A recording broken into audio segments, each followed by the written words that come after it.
চুমুকে। সুপ্রিয় দর্শক, আজ আমাদের মাঝে উপস্থিত রয়েছেন সঙ্গীত শিল্পী ও সঙ্গীত পরিচালক এস.কে. সাগর শান। শুভ সকাল, কেমন আছেন? শুভ সকাল, ভালো আলহামদুলিল্লাহ। আপনি কেমন আছেন? আমি বেশ ভালো আছি, ধন্যবাদ আপনাকে। শুরুতে সম্প্রতি কাজ সম্পর্কে জানতে চাই, এখন ব্যস্ততা কেমন চলছে? কোনো গান কি এসেছে, কি আসবে? বেশ কিছু কাজ করেছি এর মধ্যে। তো দেলোয়ার যোদ্ধা শরফ ভাইয়ার একটা গান পরকীয়া নামে আর কি, মানে পরকীয়া ভালোবাসা। এটা কিছুদিন আগে সম্প্রতি একটা ঘটনা হয়েছিল যে পরকীয়া ভালোবাসা, তার হাজব্যান্ড তার ওয়াইফকে যে দেখে যে মানে একটা মানে খারাপ একটা অবস্থায় দেখে আর কি। তার ওই মেয়েটার ছিল, 3টা ছেলে ছিল, সন্তান। তো দেলোয়ার ভাই আমাকে ডেকে বললো যে এরকম একটা গান করা যায় কিনা এটার উপরে। তো আমি চিন্তা করলাম হ্যাঁ, করা যেতে পারে একটা গান। তো পরকীয়া ভালোবাসা, ওই এটার উপরে একটা আসলে একটা হাজব্যান্ড যখন আসলে তার ওয়াইফ পরকীয়া করে, তখন যে তার একটা ইমোশন, মানে যে তার একটা যে আসলে যে কষ্টটা, এই কষ্টটা আসলে বোঝানোর জন্য আসলে এই গানটা করা আর কি। তো এই গানটি তো রিলিজের অপেক্ষায় রয়েছে, তো প্রত্যাশা কি রয়েছে? আসলে সমসাময়িক গানগুলো বেশি মানুষ মানে ঘটনাগুলো বেশি নেয়, যেহেতু সমসাময়িক বিষয়ের উপরে গানটা করা, আশা করি অনেক ভালো নেবে মানুষ। আচ্ছা, আর এর আগে কি ঈদে যেহেতু গেল, রোজার ঈদে এবং কোরবানি ঈদে কোনো গান কি রিলিজ হয়েছে মিউজিক ভিডিও? আসলে আমি তো সঙ্গীত শিল্পী, সাথে হলো মিউজিক ডিরেক্টর। তা আমার কম্পোজিশনে এফ.এ. সুমন ভাই 2টা গান করেছে, তারপর কাজী শুভের 2টা, তারপর মাহাতিব সাকিব, মানে এই 6টা গান এইবার ঈদে হয়েছে, কাজ হয়েছে আর কি। আচ্ছা, আপনার পরিবার থেকেই কি ছোটবেলা থেকে গানের সাথে যুক্ত হওয়া, নাকি আপনার নিজ উদ্যমে নিজের জায়গা থেকে ভালো লাগা কাজ করেছে গানের প্রতি? আসলে আমার ফ্যামিলি থেকে মানে ওরকম কেউ গান পছন্দ করে না। আমি মাস্টার্স শেষ করছি জুওলজি থেকে, মানে সবাই বলতো যে তুমি জব করবে, কেন মিউজিক করো। হ্যাঁ, তো আমি আসলে পরিবার থেকে একদম মানে ডিটাচড হয়ে আসলে মিউজিক করেছি এবং করে যাচ্ছি। তো পরিবার সবসময় বলতো যে চাকরি করো, পরে এখন আসলে বলে না, এখন বোর হয়ে গেছে। আচ্ছা, এই মুহূর্তে আমরা একটা গান শুনতে চাই, তারপর বাকি কথা বলবো। যদি এটা আনরিলিজ ট্র্যাক, এই দেলোয়ার যোদ্ধা শরফ ভাইয়ের লেখা পরকীয়া ভালোবাসা, এটা একটু শোনাচ্ছি। পরকীয়া ভালোবাসা মানে না কখনো কোনো যুক্তি, আমার জীবন থেকে তোমাকে দিলাম তাই মুক্তি।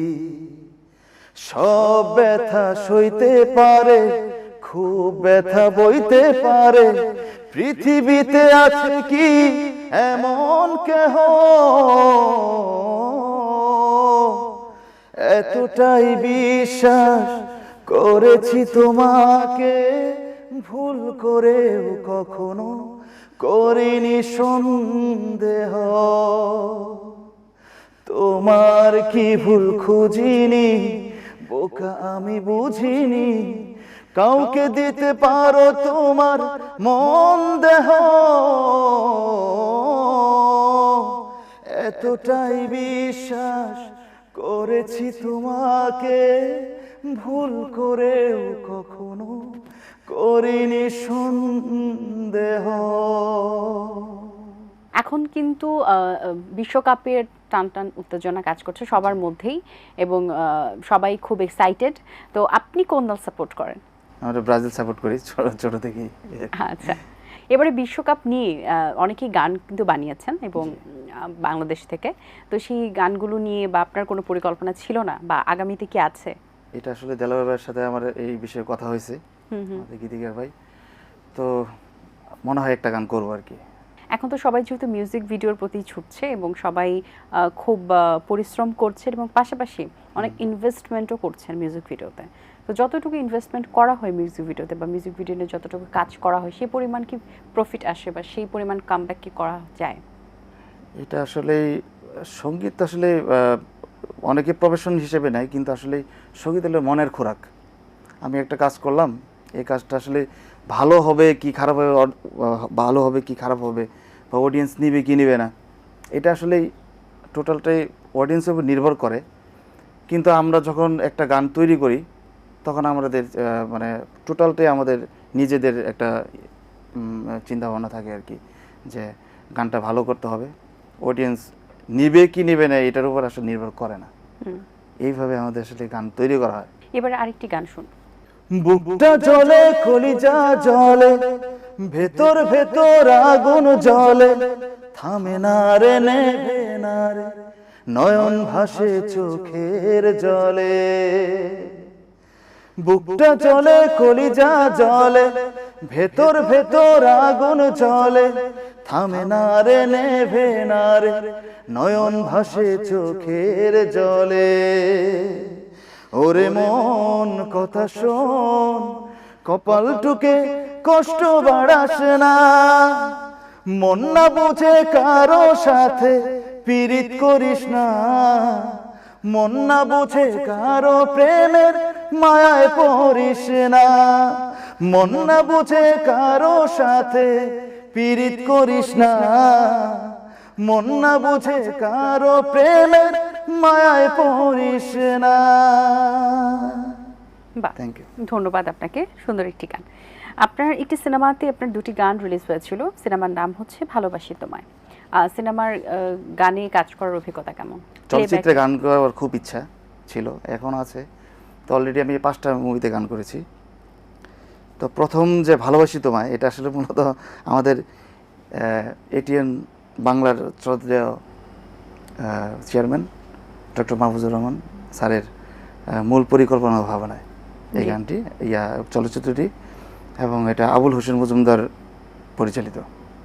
আচ্ছা, এই মুভিতে আমার 2টি গান আছে, একটি আতিয়ানিসের সাথে ডুয়েট করেছি আর একটি লেমিসের সাথে।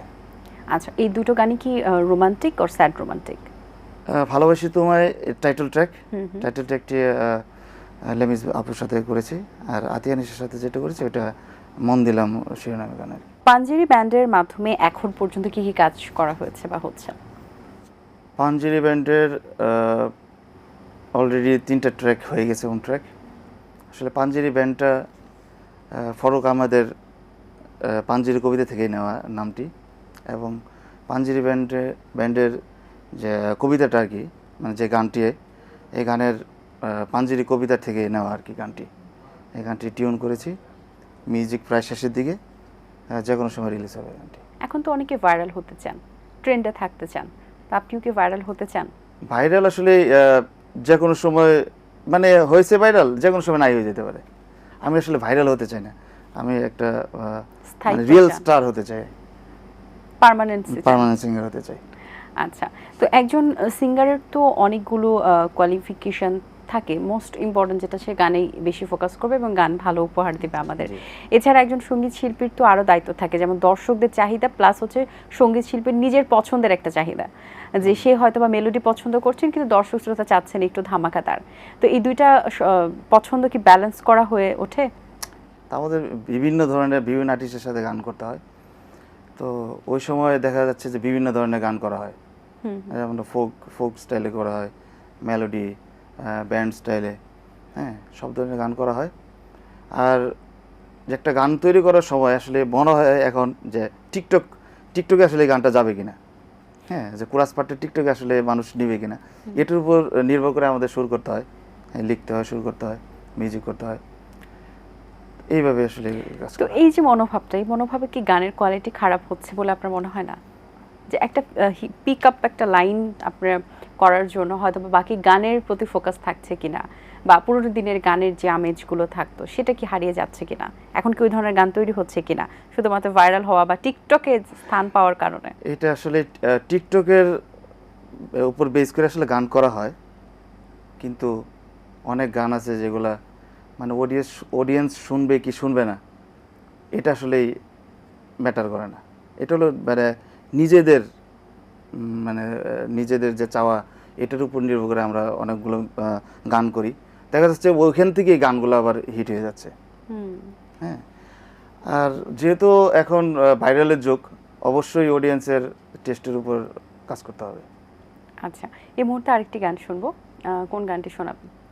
তুই না এলে আর কি হবে আমার, সেসব কথা খুঁজতে গেলে কান্না পায়।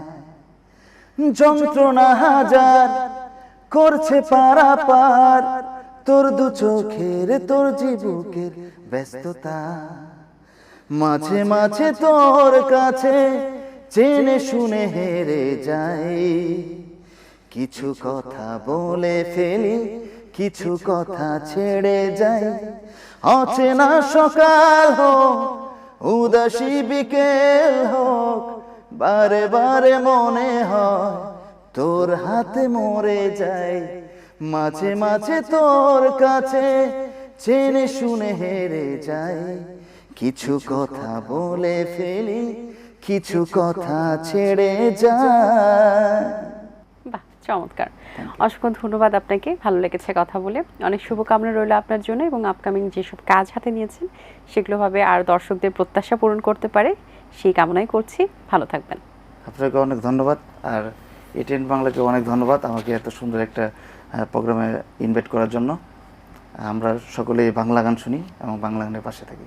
ধন্যবাদ সবাই। দর্শক, আশা করছি আয়োজন ভালো লেগেছে। আজ এই পর্যন্তই, দেখা হবে আগামী পর্বে নতুন কোনো অতিথির সঙ্গে। সেই পর্যন্ত ভালো থাকবেন, সুস্থ থাকবেন, এটিএন বাংলার সাথেই থাকবেন। সকলকে আল্লাহ হাফেজ। দিন আসে দিন যায়, সময়টা চলে যায়, তবু আছি এই বেশ ভালো। জীবনটা রঙময়, যেভাবেই হওয়া চাই, নয় কভু সাদা কালো। এই আশাতে স্বপ্ন ভাসে, সুখ হাসে চোখে মুখে, চায়ের চুমুকে।